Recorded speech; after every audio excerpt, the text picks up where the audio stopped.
ইতিহাস শুধু তারিখ নয়, ইতিহাস মানুষ, সংগ্রাম আর চিন্তার ধারাবাহিকতা।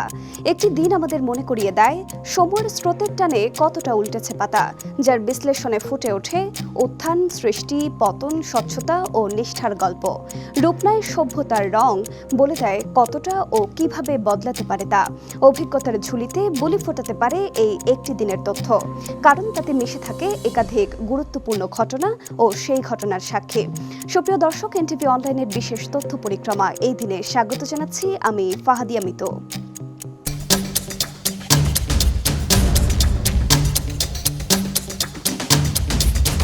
দর্শক, আজ ৪ মার্চ ২০২৬, ১৯ ফাল্গুন ১৪৩২।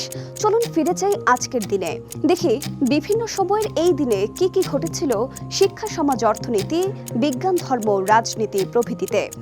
১১৫২ সালের এই দিনে ফ্রেডেরিক বারবারোসা জার্মান রাজা নির্বাচিত হন। এর ফলে জার্মানির রাজনৈতিক দৃশ্যে শক্তিশালী নেতৃত্বের সূচনা ঘটে। ১৩৮৬ সালে ভ্লাদিস্লাভো দ্বিতীয় পোল্যান্ডের রাজা নির্বাচিত হন। এটি পোল্যান্ডের রাজনৈতিক কাঠামোতে একটি উল্লেখযোগ্য পরিবর্তন নিয়ে আসে। ১৬৬৫ সালে ইংল্যান্ডের রাজা দ্বিতীয় চার্লস নেদারল্যান্ডসের বিরুদ্ধে যুদ্ধ ঘোষণা করেন। এর ফলে ইউরোপীয় শক্তির মধ্যে তীব্র দ্বন্দ্ব সৃষ্টি হয়। ১৭৮৪ সালের এই দিনটিতেই ফ্রান্সিস গ্ল্যাডউইনের সম্পাদনায় ক্যালকাটা গ্যাজেট প্রথম প্রকাশিত হয়। এটি বাঙালি সংবাদপত্রের ইতিহাসে একটি মাইলফলক হয়ে দাঁড়ায়। ১৭৮৯ সালে মার্কিন সংবিধান কার্যকর হয়, যা এক নতুন যুগের সূচনা করে এবং যুক্তরাষ্ট্রকে একটি শক্তিশালী গণতান্ত্রিক রাষ্ট্রে পরিণত করে। ১৮২৩ সালে গ্রিসের সেনারা ত্রিপোলিৎসা শহরে ১২,০০০ মুসলমানকে হত্যা করে। এর ফলে গ্রিক স্বাধীনতা সংগ্রাম আরও তীব্র হয়ে ওঠে। ১৮৩৬ সালের এই দিনে লর্ড অকল্যান্ড ভারতের গভর্নর জেনারেল নিযুক্ত হন এবং তিনি ভারতে ব্রিটিশ শাসনকে আরও সুসংহত করেন। ১৮৪৮ সালে অস্ট্রিয়ার বিরুদ্ধে হাঙ্গেরির স্বাধীনতা আন্দোলন শুরু হয়। এই আন্দোলন হাঙ্গেরির জাতিগত স্বাধীনতার ইতিহাসে একটি নতুন শক্তি যোগ করে। ১৮৫১ সালের এই দিনটিতেই ভূতাত্ত্বিক বৈজ্ঞানিক সংস্থা ভারতীয় ভূতাত্ত্বিক জরিপ প্রতিষ্ঠিত হয়। এটি ভারতের ভূগোল এবং বৈজ্ঞানিক গবেষণায় নতুন যুগের সূচনা করে। ১৮৫৭ সালে কলকাতা টাউন হলে ফটোগ্রাফিক সোসাইটি অব বেঙ্গলের প্রথম আলোকচিত্র প্রদর্শনী হয়। এটি ভারতীয় আলোকচিত্র শিল্পের বিকাশে গুরুত্বপূর্ণ ভূমিকা রাখে। ১৮৭৯ সালে নারীদের জন্য উচ্চশিক্ষার প্রসারের লক্ষ্যে কলকাতায় বেথুন কলেজ প্রতিষ্ঠিত হয়। এই কলেজটি নারী শিক্ষার প্রসারে গুরুত্বপূর্ণ অবদান রাখে।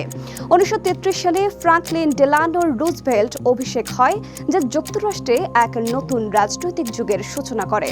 ১৯৫১ সালে নয়াদিল্লিতে প্রথম এশিয়ান গেমস শুরু হয়। এই গেমসটি এশীয় ক্রীড়াঙ্গনের ইতিহাসে একটি গুরুত্বপূর্ণ মাইলফলক হয়ে ওঠে। ১৯৭০ সালে ভূমধ্য সাগরের ভিভিয়ারেতে একটি ফরাসি ডুবোজাহাজ নিখোঁজ হয়। এটি সমুদ্র ভ্রমণ এবং সামরিক নিরাপত্তা নিয়ে নতুন বিতর্ক সৃষ্টি করে। ১৯৭২ সালে স্বাধীন বাংলাদেশে প্রথম ১ টাকা ও ১০০ টাকার নোট চালু হয়। এটি দেশের অর্থনীতি ও মুদ্রা ব্যবস্থায় এক গুরুত্বপূর্ণ পদক্ষেপ হিসেবে কাজ করে। ১৯৯০ সালে দক্ষিণ আফ্রিকার সিসকেইয়ের সরকার উৎখাত হয়। এর ফলে দক্ষিণ আফ্রিকায় গণতন্ত্রের পথ আরও সুগম হয়। ১৯৯১ সালে ইরাকে কুর্দি বিদ্রোহ শুরু হয়, যার ফলে ইরাকের রাজনৈতিক পরিস্থিতি আরও উত্তপ্ত হয়ে ওঠে। আজকের দিনে জন্মগ্রহণ করেছেন বিদেশি কবি তরু দত্ত, গ্র্যামি পুরস্কার বিজয়ী দক্ষিণ আফ্রিকার গায়িকা মিরিয়াম মাকেবার এবং বাংলাদেশি লেখক, নাট্যকার ও সাংবাদিক আনিসুল হক সহ আরও বহু গুণীজন। এদিনে আমরা হারিয়েছি কুর্দি সুলতান সালাউদ্দিন, দ্বিতীয় শিখ গুরু অঙ্গদে, মার্কিন চিকিৎসক ও কবি উইলিয়াম কার্লোস উইলিয়াম, ইরানীয় গবেষক ও শিক্ষাবিদ আলী শাফাই এবং ইরানীয় রাজনীতিবিদ ও প্রাক্তন প্রধানমন্ত্রী মোহাম্মদ মোসাদ্দেক প্রমুখ। দর্শক, এই দিনে গুরুত্বপূর্ণ কিছু তথ্য তুলে ধরা হলো। আরও কোনো তথ্য থাকলে স্মরণ করিয়ে দিন কমেন্টে, আর জানা থাকলে লিখুন উত্তর, কত সালে স্বাধীন বাংলাদেশে প্রথম ১ টাকা ও ১০০ টাকার নোট চালু হয়। সঙ্গে সঙ্গে ফলো করুন আমাদের ফেসবুক ভেরিফাইড পেজ এনটিভি ও এনটিভির ইউটিউব চ্যানেল। এছাড়া বস্তুনিষ্ঠ যে কোনো সংবাদ পড়তে ভিজিট করুন ntvbd.com। ভালো থাকুন, সুস্থ থাকুন, শুভকামনা সবসময়।